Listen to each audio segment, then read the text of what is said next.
Hi, Dr. Lynn. It's so nice to have you on the show. How are you doing today? I'm doing just great. How about you? I am doing fine, fine, fine. And thank you so very much for being here.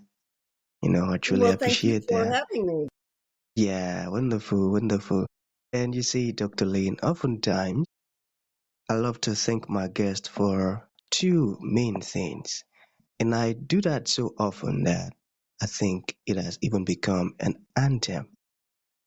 Okay, Dr. Lin, I want to thank you for investing in yourself. You see, you are on this platform right now because you invested in yourself. And oftentimes, I love to make reference to the amazing mango tree. You see, Dr. Lane, some months back, all right, I was on this particular road, and just by the roadside, there was this tall, unattractive mango tree.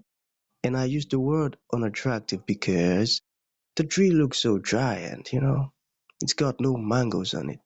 And I just walked past it. But you see, Dr. Lane, just recently, I was on that same road. And this time around, a lot changed. You see, I sat at the mango tree from a distance and it caught my attention pretty good. And instantly, Dr. Lane, I got the urge to move closer, have a good look.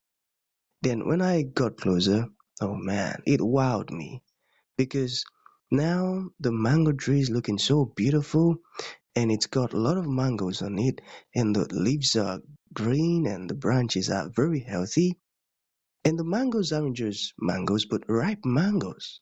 And it looks so amazing and beautiful and I kept staring at it.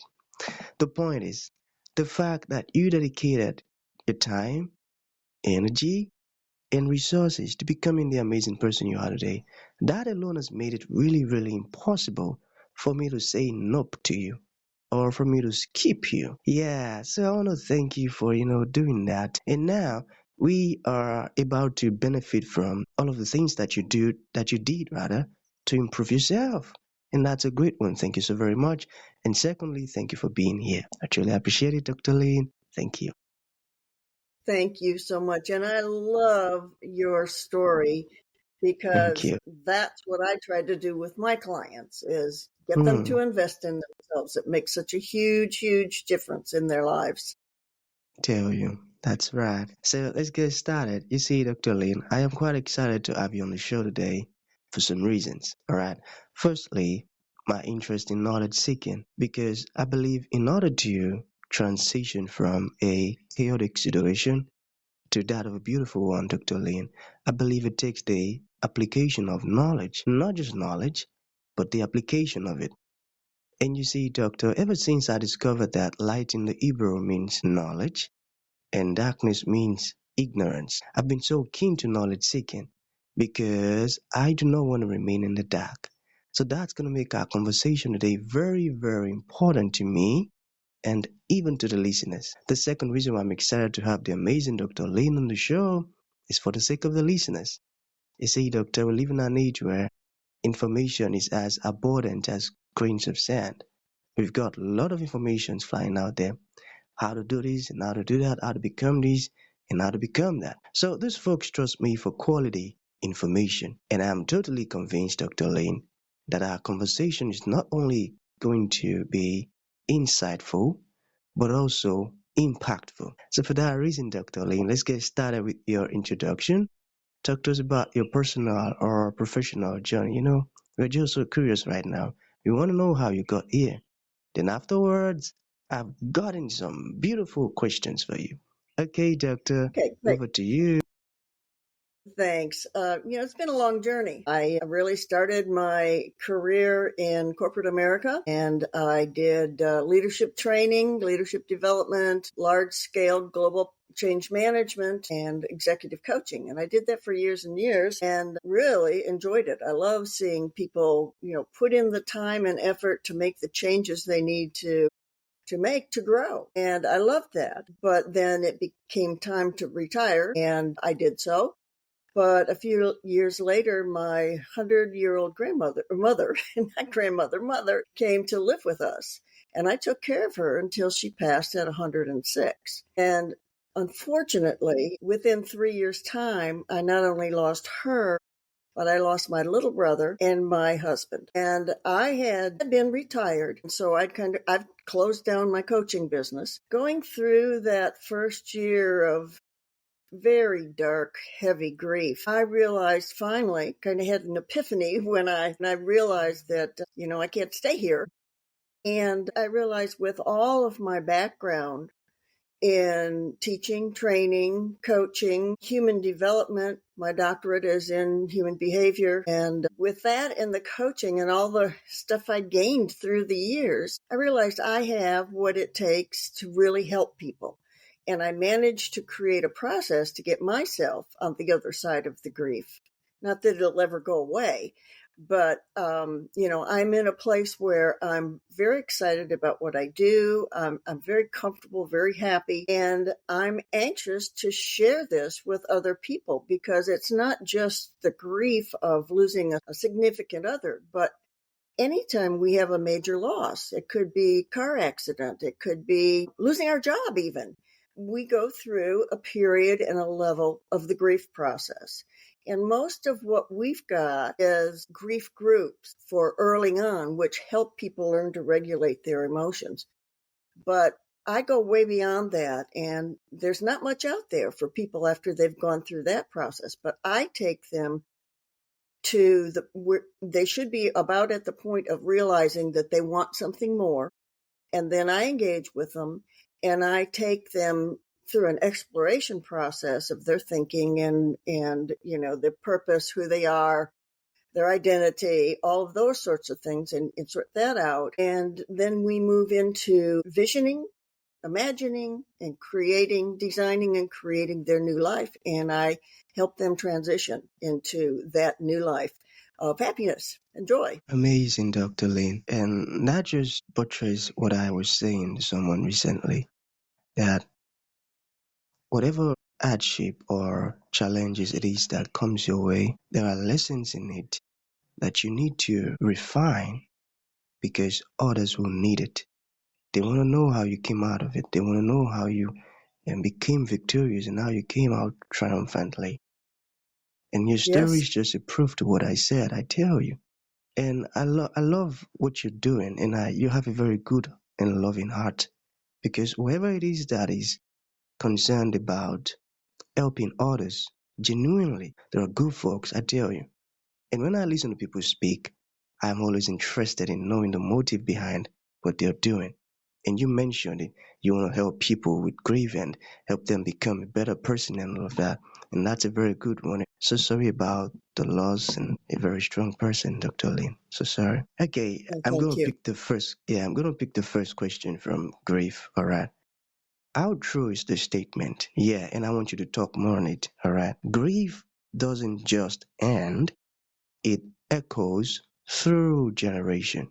How true is that? And can you That talk more on it's that? extremely true. Yes, it is passed down in our genetics from generation to generation. So not only do we deal with our current loss, but there's such a thing as societal grief, which those of us in the US and most of the world are experiencing with all the upheavals in our world. And we're hearing day after day after day scary, negative things. So we don't even realize we're dealing with that kind of grief on top of any other grief that has been passed down to us and whatever we've experienced in our lifetime. So compound grief is a big, big issue because it's very serious and it can kill us. So that's another reason why I really want to be part of this change so that we can learn to talk about it and express it and deal with it because there's a taboo in the US anyway about talking about grief and dealing with grief. And that has to change for us to be healthy. That has to change for us to be healthy. I got that. And that was a great response. Okay, what about folks who, I want us to digress a bit, folks who say stuff like, I am too old to start all over. Can't you see my age? Can't you see I do not have strength and I can't start all over? What would your response be to people like that? My response would be, I'm 77 years old and I just started over. Beautiful. So, I don't believe that in any way, shape, or form. And it doesn't matter what your physical condition is, what your emotional condition is, whether you're rich or poor or anything like that. You can work, and it is work on yourself to move yourself into a situation where you're happy. And that doesn't mean you have to go out and start a new business, of course. But there's so many things that we need to learn to look at in a broader perspective so that we can see the things that are out there for us and grab hold of whatever looks wonderful to us and live. That's what we're here to do. We're here to live and love. You get to live in love. Got that. And you see, that's very inspiring. You started all over at 77. Oh boy, that's a great word. Okay, let us talk about widows now, all right? So, what are the issues widows face after getting through the 5 stages of grief? The biggest ones is the loss of their identity. They were a couple. They were Mrs. So and so. Everything changes when your spouse passes away. Absolutely everything from the time you get up to the time you go to bed. You do things differently and without that person doing their normal things. And it changes you. It changes your brain. Our brain rewires itself to try to protect us and help us adapt to our new environment. And so that's a huge one.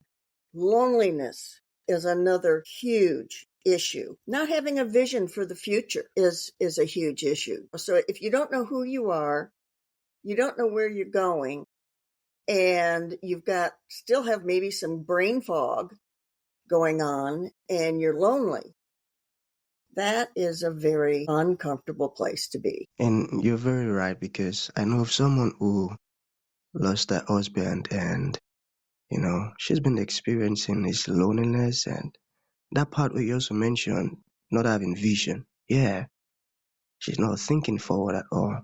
Still stuck in between the feelings and. Okay, so yeah, you were talking about how it has become a taboo to talk about grief and all. So why is it so difficult for people to talk about grief? Can you talk to us about that? I think one of the major things is since there's, a taboo around it in terms of we don't talk about it, then we don't know about it. We're very uncomfortable that we might say something that would hurt someone's feelings. We don't know what to do. So often we don't do anything. We disappear. We don't support that person particularly. And those are all things that are so important for me to teach, not only the general population. How do you talk to people who've gone through great loss? What do you do for them? Even though they say they don't need anything. Well, of course they do. And I also teach the person who has lost their spouse or significant other how to teach their family and friends to treat them so that it becomes a more comfortable thing. And when we're comfortable with it, we can do it. That's true. That's true. I got that. So let's talk about your program, all right? How is your program unique from, others in the marketplace? Well, like I mentioned, I move people from the point where they are pretty good at controlling their emotions and can begin to think clearly, because that brain fog usually lasts close to a year and it's very difficult to make decisions. I would not want somebody to make a major life decision when they, we're not in a situation where they can. As we know, when there are a lot of emotions involved, we can't make rational decisions. So I get them to the point where they can. And then we work on things like mindset, self-limiting beliefs, values, get those aligned with their beliefs and vice versa. I help them go through times when they're in flow. Are you familiar with that? Yeah. Yes? Okay. So when you're in flow, you don't even realize what's going on, but you sure are enjoying yourself, what you're doing. So I look at that, what's the environment? What's supporting the person? How are they doing things? all of those sorts of things. And individual gets to know themselves much better, and they begin to create that identity and understand that identity. And then we move into looking at what they might want to do and thinking about a future. And then we use that information that we've gained through that whole process to find the environment that's going to be right for them and going to be supportive of them, so they can be in flow more often, so they can be who they are, the way they are, and happy. And then we take them into really creating, the future and stepping into it and celebrating. Amazing. That's you giving lots of attention, and I believe that's part of the things that makes you unique. That's a great one. Getting into the roots, and I love what you do. And you see, maybe when folks get out of the state of grief or they're able to manage it, maybe then we begin to have some changes in the world. Because I believe there are some folks who ought to have, come up with some amazing inventions, some amazing product who are still stuck with grief and, just like you mentioned, the stuff, the what's it, the biggest issues with folks like that, they might not have vision, loneliness, and all of those things. So you're very, very important to this planet with what you're doing. And thank you for, working out your purpose. It's amazing. I love that. So to bring this to an end, Dr. Lane, yeah, what would you like to leave the audience with, like a final thought? And to those folks who would like to reach out to you, enroll to your programs, and, ask some questions, how can that be possible? Okay. My last words would be, don't doubt yourself. Every single thing you have done in your life has prepared you to handle what you have to handle now. And if you don't have someone, a mentor, who will take your hand and walk you through the process, then find somebody like me, because that's what I do, and I won't leave you. And that's an important part. You need to have that kind of mentor to help you move and not get stuck again. And is it all right if I send you my calendar link and you can post that for people Sure. to get in touch with? Yeah, it's I can do okay. that. Yeah, Yeah. And I'm also on LinkedIn and Facebook and Instagram. So I've got a ton of articles out that people might be interested in that can help them through grief. beautiful, beautiful. I love that. So that's going to be the end of the show, Dr. Lane. Thank you for coming, and thank you for sharing this amazing stuff with us. It means a whole lot. Thank you. Thank you for having me.